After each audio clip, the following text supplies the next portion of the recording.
Bharatiya Janata party के प्रवक्ता हैं। मनीष जी, मैं तो ये उम्मीद कर रहा था कि राज्यसभा के चुनाव होंगे, वोट पड़ेंगे विधायकों के, लेकिन मैंने तो देखा आप लोग सिर्फ 7 कैंडिडेट उतारे, 3 सपा के। अब तो आप चाहते हैं कि निर्विरोध ना हो, चुनाव से कोई पीछे हट रहे हैं? देखिए ब्रजेश जी, चुनाव एक स्ट्रेटजी का विषय होता है और उस स्ट्रेटजी के अनुसार पार्टी ने तय किया कि अभी 7 प्रत्याशियों को सामने लाते हैं और निश्चित रूप से भारतीय जनता पार्टी ने एक गुलदस्ता दिया है राज्यसभा के प्रत्याशियों का। जो लोग केवल पिछड़ों की, दलितों की बात करते थे, उनकी लिस्ट को उठाकर देख लीजिए और भारतीय जनता पार्टी की लिस्ट को उठाकर देख लीजिए। और आज के पहले जब जब अखिलेश यादव ने ये दम्भ भरा कि हम पिछड़ों और दलितों की बात करते हैं, तो हम लोग यही बात तो कहते थे कि इनका ट्रैक रिकॉर्ड नहीं है। इनका ट्रैक रिकॉर्ड परिवार है केवल, और परिवार का पोषण है। और इस आज ये टिकट में ध्यान में सामने आ गया। हमने 3 पिछड़े वर्ग के लोगों को टिकट दिया जी, 3 अगड़े वर्ग के लोग को टिकट दिया और 1 अल्पसंख्यक समाज के व्यक्ति को भी हम लोगों ने टिकट दिया है। क्या राज्यसभा में टिकट देने की प्रायोरिटी ये है कि आप एक चुनाव हार नहीं, नहीं, बिल्कुल नहीं। हारे हुए लोगों को आपने फिर से सदन भेज दिया? नहीं, देखिए, आप कहेंगे तो नाम बता दूंगा। नहीं, देखिए, राज्यसभा में तो पार्टी अपने विधायकों के दम पर भेजती है और ऐसे लोगों को भेजती है जिससे एक संदेश समाज में जाए कि सर्वस्पर्शी और सर्वव्यापी संगठन में किस तरह के प्रत्याशी सामने आते हैं। तो 7 का इसलिए मैंने डिस्क्राइब किया कि हमने तो अल्पसंख्यक को भी मौका दिया इस लिस्ट में। और जहां एक और अखिलेश यादव उनकी पार्टी जो बातें कहती थी उसके विपरीत उन्होंने आचरण किया है। और ये जब से स्थापना उनकी लिस्ट में आपको एतराज है? नहीं, हमको कोई एतराज नहीं है, लेकिन जो दम्भ भरते थे, जिस तरीके की बातें करते थे, आज उस कलई सामने आ गई, खुल गई ना।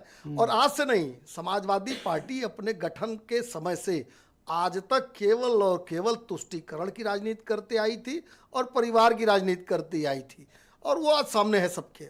उनके यहाँ से जो लोग निकल के बोल रहे हैं उससे स्पष्ट होता है। स्वामी प्रसाद को लेकर आपकी धारणा क्या है?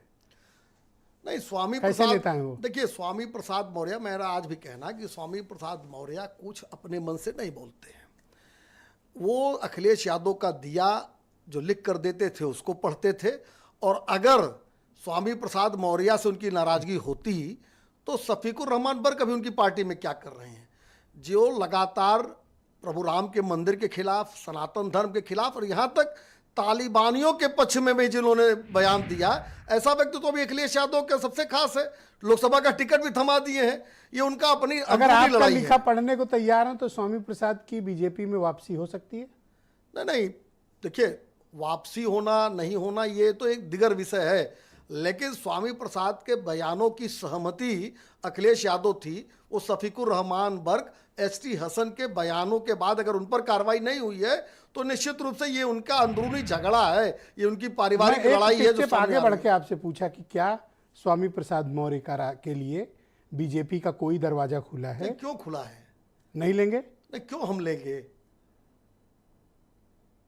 हम लगातार स्वामी प्रसाद मौर्य के बयानों की खिलाफत कौन करता है? भारतीय जनता पार्टी। भारतीय जनता पार्टी के जो लीडर हैं, कार्यकर्ता हैं, जिस तरीके से उन्होंने प्रभु राम का अपमान किया, जिस तरीके से सनातन धर्म के खिलाफ विश्वमन करते रहे। हमारे साथ भी थे 5 साल स्वामी प्रसाद मौर्य, 2017 से 22 तक। भाई अब तो उनका जाना लगभग सपा से तय है ना, तो जाएंगे कहाँ? विकल्प कहाँ है? आप ही नहीं, के हैं। हमको तो लगता है कि ये अखिलेश यादव, स्वामी प्रसाद मौर्य मिलकर खेल रहे हैं।